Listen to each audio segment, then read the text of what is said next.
Hey folks, today I got a special treat for you. I'm visiting one of my friends and he lives in a tiny house out in the middle of the forest and he has an off-grid homestead. So let's go take a look. Alright, so there's the tiny house right there. It is still under construction. And let's go take a look around. That's where the power comes from. Solar panels convert the sun's radiation into electric power that we store in batteries, and then it's converted to 110 and is used just like any other house. Alright, so here's the front of the house. Everything's still under construction right now, as you can tell. Siding is going up next. There's maple syrup boiling over here. And here we have chickens that produce eggs. Over there in the meadow is where he produces his own vegetables. There's a whole ton of wild blueberries growing up there with grapes and other fruits and walnuts, hickories, you name it. A whole bunch of edible food. In a way, it's like its own natural food forest. All right, so here we are, and we're about to go inside and meet my friend Troy. So here we go. Let's come inside and take a look.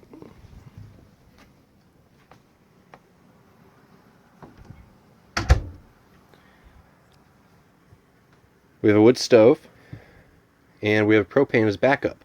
So if the wood stove ever went out, the propane automatically kicks on at a certain temperature. Here's the temperature gauge up here. As you can see, it is 75.2 in here. It is quite warm. He usually leaves the windows open because it gets too hot in here for him.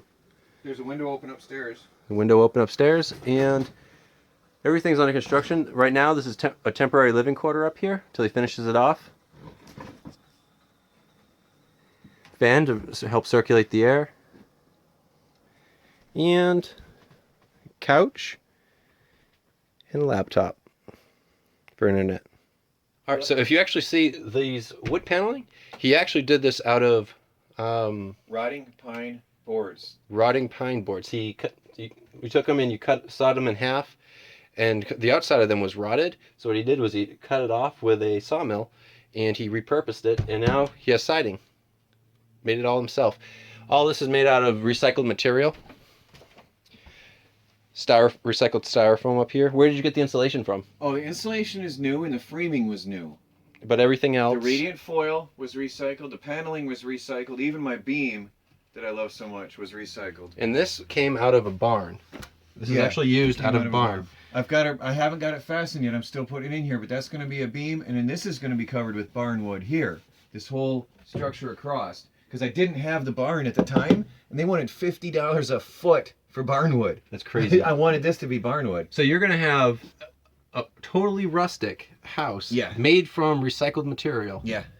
Isn't that crazy? I love it. It's my dream. So this essentially costed you nothing because you got this for free for doing a little bit of work. You bartered it, right? The paneling was free. I did pay for the wood framing of the house, just the framing. So how much did that cost you? I figure I've got just a couple $1,000s into this house in its entirety. So $2,000, and what's the dimensions of the house? I'm saying between 2 and 4. I don't know. 2 to 4,000. Okay. How many square foot? Is just under 240 square foot with the ground floor. And then up and there? with upstairs, it's a total of 316 living area. 316. And you'd think 316 feet, you know where you can live in it? This is actually pretty comfortable. I love it. Everything's compact. I used to live in an RV, and I got used to it. Yeah.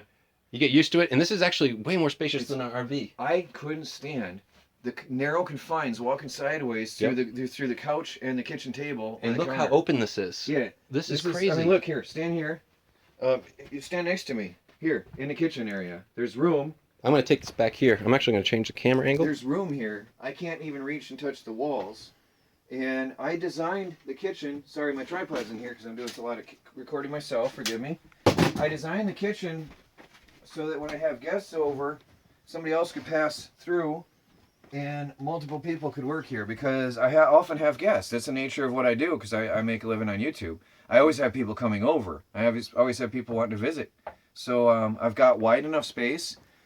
People thought I would hit my head on here, but I don't. And you're actually taller than me. You're like 6'1", 6'2"? 6'2". 6'2". And yeah, I have... I'm 6 foot. I designed it with enough headroom, but therefore upstairs is a little not as high as I would like it to have had, but I can get through, you know, I can duck and get through there. But not everybody is 6'2". No.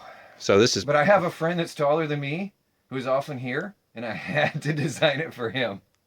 Because I mean, hey, you gotta think about people. You gotta think about use. It's gotta be useful. The house, absolutely and then I've got my up there is the guest bedroom and study. So right around here. right there, there's a beautiful antique study desk with a fold-up lid, and that's gonna be my study room. And notice that the insulation isn't done in the walls yet up there. This is still a construction zone. But yet, it's 80 degrees in here most of the winter. I'm actually starting to sweat inside here. I'm gonna take this jacket off. So, because the walls are 7.5 inches thick. That's crazy. Is that all insulation? I put, well, because I've got paneling, then furring strip, then radiant, then I've got, see the pink paper? Then I've got radiant foil, then I've got exterior sheathing, then I've got siding. There's an air gap on both sides of the radiant foil, a 3/4 inch airspace on both sides because it's double-sided radiant barrier. Now, when the sun shines through that top window in the day, the heat of the sun comes in, gets trapped by the radiant foil, and cannot escape. And I'll have it 100 degrees in here without that thing even running. With just the sun. Just the sun. Now, it does the opposite in summer. The sun's rays is going to hit the outside of that radiant foil and bounce out. So this is a passive solar tiny house out in the middle of the forest, totally off grid. Yep. This is the life. No bills. No utility bills. Tell them how you wash your hands. Wash my hands using rainwater collection system. Probably at about 45 degrees temperature. Yeah. It's a work in progress. But let me take you outside and show you how this house is designed. So let's go outside.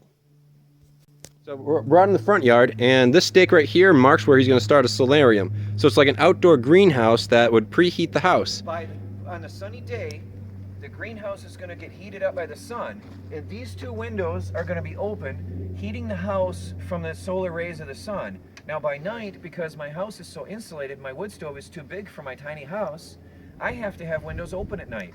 So then it cooks these you two out. Windows are going to heat the greenhouse. So let's take a look at how this is designed. So we have 3 windows on the front of it.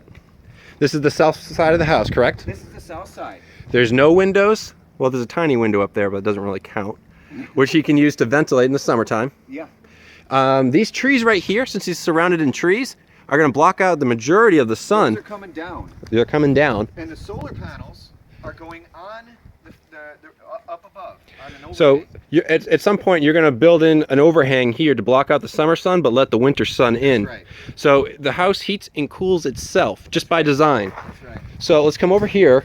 You see I'm going back in where it's warm? All right. I need to cool off. It's too warm in there. And that window is open right there. Now let's go take a look at the back of the house.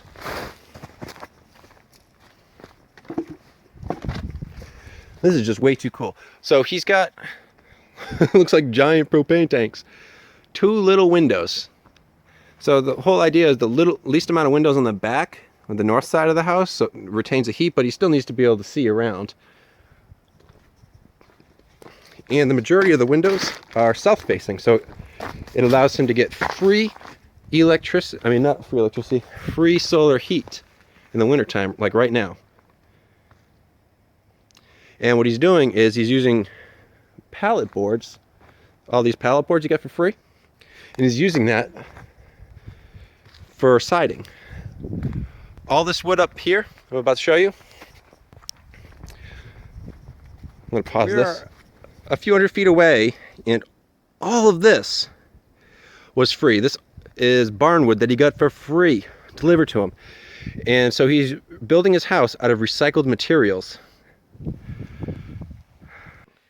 I want to explain, almost everything here is reclaimed lumber except the framing, which we mentioned, but I forgot to mention something very important. I have to do the math on the cost of the home. It's between $2,000 and $4,000, with a max being $4,000. Reason being, where I did not skimp is I'm in the middle of the forest, and we have a lot of mice and insects and carpenter ants especially, and you will have a major infestation in no time.